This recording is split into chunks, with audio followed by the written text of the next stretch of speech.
Another find-a-way kind of day on the road for South Dakota on Saturdays. They get a big road win at Southern Illinois by a score of 14-7. Here to talk a little bit more about that is head coach Bob Nielson. And Bob, you and I just a couple of weeks ago were talking about the same thing coming off that Indiana State win.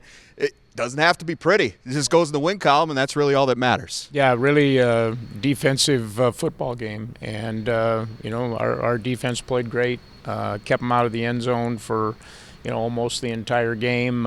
We did just enough offensively, took advantage of scoring opportunities when we had them, played really good field position football, and it may not be the prettiest way to win, but it's certainly a way to win. Yeah, absolutely. You go to 7-2 on the year and 5-1, more importantly, in the Missouri Valley Football Conference with all the playoff implications still in play. Big win for you and your football team. But let's talk about each side of the football one at a time here and start with the offense. It was tough to come by, just 196 total yards and only 85 of that on the ground. So obviously not the way you want to run the football.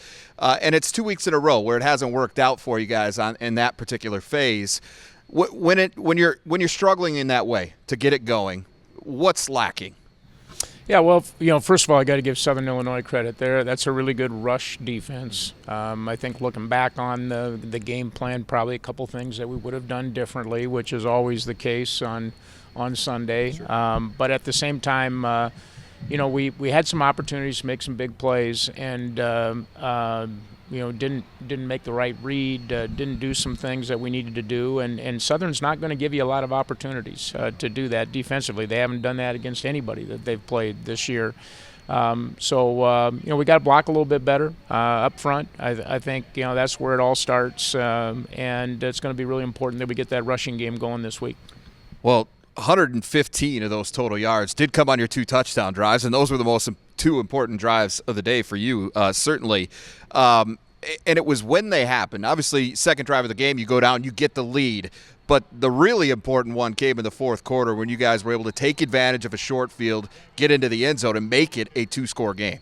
Yeah, the only short field possession of the game. Yeah, that just tells you what kind of game it was and how both teams were playing great field position football, making teams drive the length of the field. And, we got the ball just on their side of the 50, executed really well in that drive, got the ball in the end zone. And that 2-score lead was really a point where we felt pretty good about the way we could close that game out. Even the touchdown from Aiden wasn't easy because there was a big mess of bodies in there. The ball came out. They ruled it a touchdown on the field. And that was an important ruling because I'm not sure it would have gotten overturned either way. Yeah, I think it was pretty obvious that he was in the end zone, sure. and once he was in the end zone, they kept clawing and ripping at the football, and it got away. And so I don't think it was really any question at all with that call, but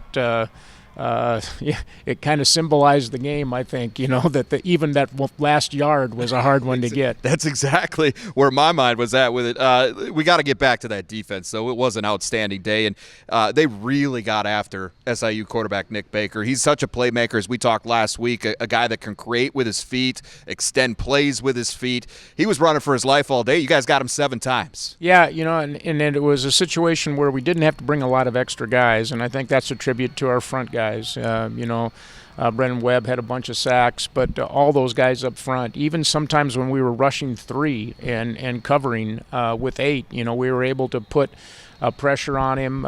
We knew keeping him in the pocket and trying to make him uncomfortable was a big part of controlling their passing game, and that was a true 11-man effort on defense. Yeah, Brendan Webb, as you said, a program record 4 sacks in the game out of those 7. Shaheed Barros got his first career sack as well.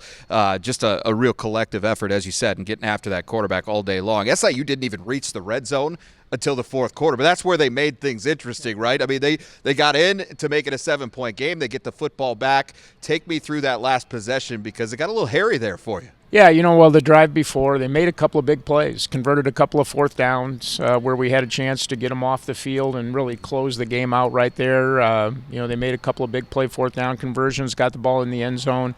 We had a chance to close it out offensively. Holding penalty backed us up. We had to punt it back. It got down to, they had the ball inside the 5-yard line. Time was short. They couldn't really do whatever they wanted. They had to throw the football. They were out of timeouts. And And defensively, we executed 3 really good snaps in a row. Coverage was good, recognized the formation.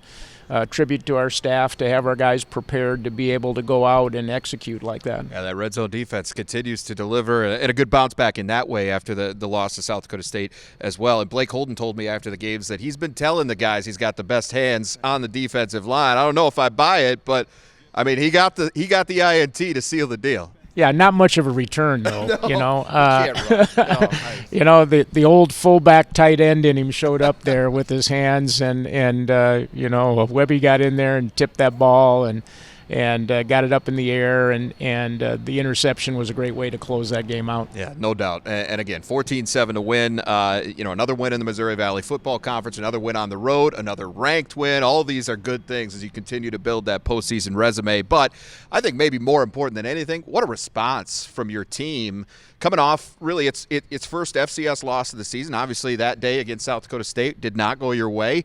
But to go on the road, get this win, I think that shows a lot of resiliency with your football team. Would you agree? Yeah, I told them after the game I was really proud of them, the way that they bounced back. They played with great focus, from the opening kick all the way through. Thought we had great energy, which when you play on the road in this league isn't always easy to have. And we played tough. We played tough the whole way through. The game was really a battle, and our guys showed that they were the toughest football team. And, of course, another big one coming up Saturday, another ranked opponent coming in here, North Dakota, a team it's been a little up and down here for them recently, but certainly it's going to take your A game to get another one Saturday. Yeah, another outstanding football team. That's the thing that's great about the Valley. You play a ranked team, the next week you play another ranked team.